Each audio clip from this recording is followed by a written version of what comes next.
The Malay and pro-Malay and pro-Islam is more prevalent in the last 30 years. Do you agree with that? Because you have to see the development of the Malay mind, okay? Yeah, that's why I'm getting at. So basically what I'm saying, I'm saying this is Anwar Ibrahim's fault, because when he was in the government during Tun Mahathir's time, he was the one who actually injected Islamic values into the government system. He was the one who kind of Islamized many of the government systems and administration and all that. So that has developed over a period of time. Today it has become uncontrollable because of him. Do you agree with that?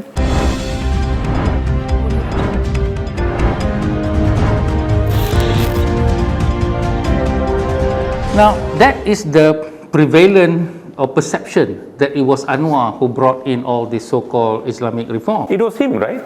Now, if you were to look at the wider perspective, that's why I said if I were to write something called Malaysia without Anwar, we would still be in the same situation. The thing was that Parti Islam Malaysia was not very popular at one time. Okay, they were the one who put up the idea of a political Islam. The UMNO is still with the Malay and things like that. So when Anwar came in, he wanted to put in what I feel that what he was doing was trying to shift the Malay. That was when he was in UMNO.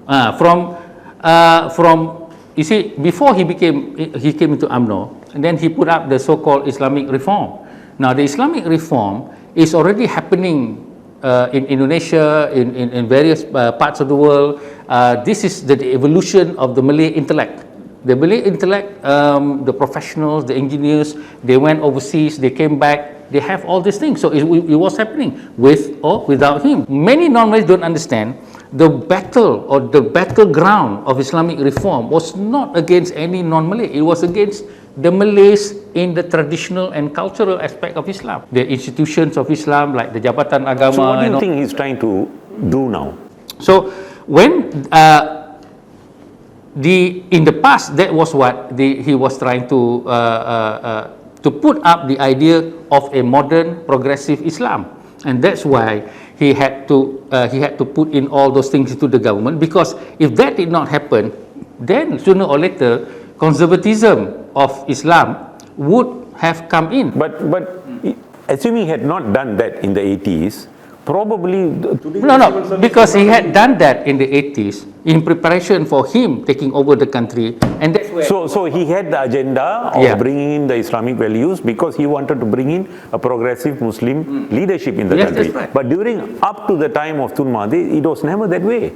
Do you agree? Because Mahathir was the one who was the leading. You cannot, overtake him in what sense. Yeah, until Tun Mahathir was there, until before he brought Anwar Ibrahim into the government, there wasn't such thing in the government system.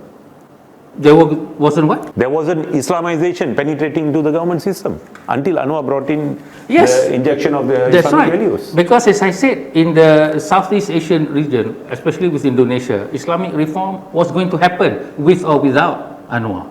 And how it might happen, there might have been several scenarios. If Anwar was not in government, it could have happened in other ways. He might have joined a political party, or he may set up another political party, but Mahathir offered a different way. By taking Anwar in, dolah whatever you want, he said something like that maybe.